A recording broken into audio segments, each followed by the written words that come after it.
Hey YouTube, welcome to Basic Computer Help. In this episode, I'm going to go through the survey results of my "What did you use to get started on YouTube?" survey from Google Docs. And I will admit that the results kind of surprised me a little. Not only did I get a higher turnout than I really expected, I only expected like 3 or 4 people to respond, but I got a different results than what I expected. I expected a lot more people for these numbers to have started with HD cameras, and only one did. Out of 8 people, if you include me, only one started with an HD camera.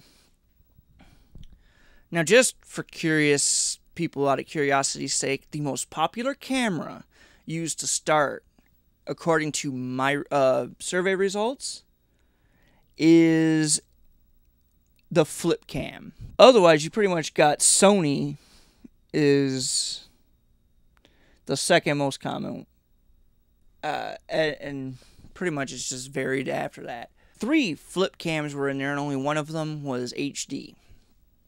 I found that a little surprising. Not too much, considering there was a big enough price difference between the standard flip and then the flip HD.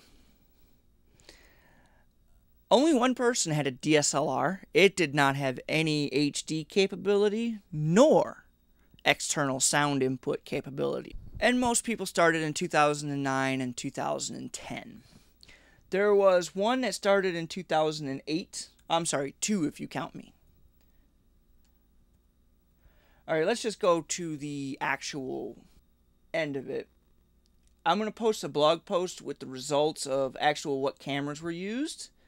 Again, this survey was 100% anonymous, unless they otherwise stated. I will not post the suggestions the same way. I will just post a quick thing in my blog that just goes, these people answered these and stuff. So if you really want to know what was used, it'll show you. One I won't actually include because it's kind of trollish, if you will. So,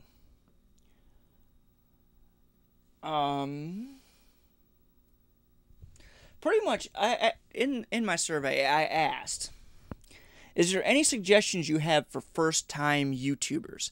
And a lot of people say, just have fun. Actually, along that line, everybody says just have fun, just worded it differently. Make videos about something you love or you'll burn out eventually. I wouldn't say eventually, you'll burn out quick. I did that a little bit in 2010. I tried to get back on YouTube. I created another channel, doing something that I thought would just make me money, get me popular real fast. And, well, it did get some attention. I wound up closing that channel down because I just didn't want to do it anymore. Do it because it's fun and because you want to. Otherwise, it won't work. And I will add that it will also make it feel like work. If you do it because it's fun, it won't feel like any work. And actually, you know what? A lot of people know that I now record my audio separately from my video. And some people think that's going to be complicated. And I will admit, a little concerned that it would be too complicated. So I figured I would experiment and then only record my audio separately from the video sometimes. And pretty much I worked out that if I snap something like this, I didn't need to do it that way, but it's very easy to sync up the video. And I'll usually do something like have this mounted up. I also have to white balance in post. My camera does not have any great auto white balancing in videos, so I use these. It's called white balance cards. It's actually really good because if you have these, a point and shoot can easily white balance off of this. Because a lot of point and shoots look for this kind of a color, 18% gray. And it can actually white balance off of it better. Bracker actually said, don't worry so much about what type of equipment you have. Just jump in and get started. Because you can always replace or upgrade your equipment later on, but you cannot go back in time and wish you would have started on YouTube a lot sooner. It actually cuts off. Oh, actually, that's it. Okay, I am. And he's actually right. You don't want to wish you would have started sooner. You're going to pretty much wanted to start when you felt like it. If you only have a webcam, which my friend that asked me this question has a actually really good webcam, and she can get started with that. iGameDude, and these guys actually posted that they would like their channels suggested. So, and their links to their channels will be in the video description. He said, iGameDude says, be willing to fail. You're going to suck on camera at first and feel very awkward, and that is highly true. Don't be afraid to upload these videos. Also, create videos about anything you can think of. It takes experimenting to determine what your passion on YouTube truly is. And I wish to expand on this to say that it takes experimenting to learn. I did not learn how to use Sony Vegas until I started experimenting with it.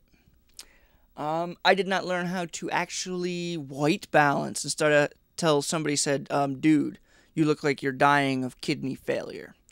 Either change your light bulbs to true white or figure out a way to properly white balance it. And in some videos I don't white balance. It's because I would have forgotten to do something like this. And some people go, why don't you use the head on the eagle? Well, that's not truly white, actually.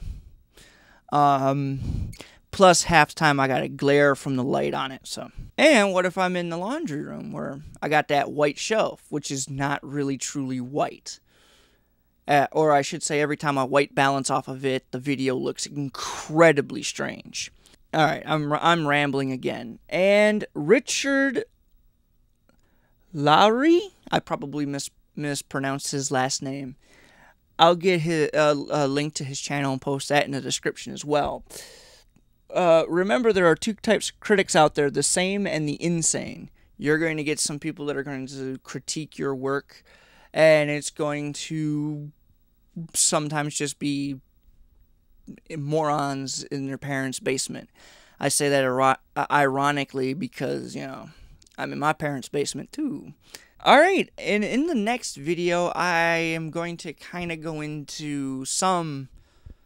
Oh, sorry, in my next video in this series, I'm going to go into some more techniques for videos on YouTube. But my next video is going to be a review of the Zoom H6. So until next time, have a good day.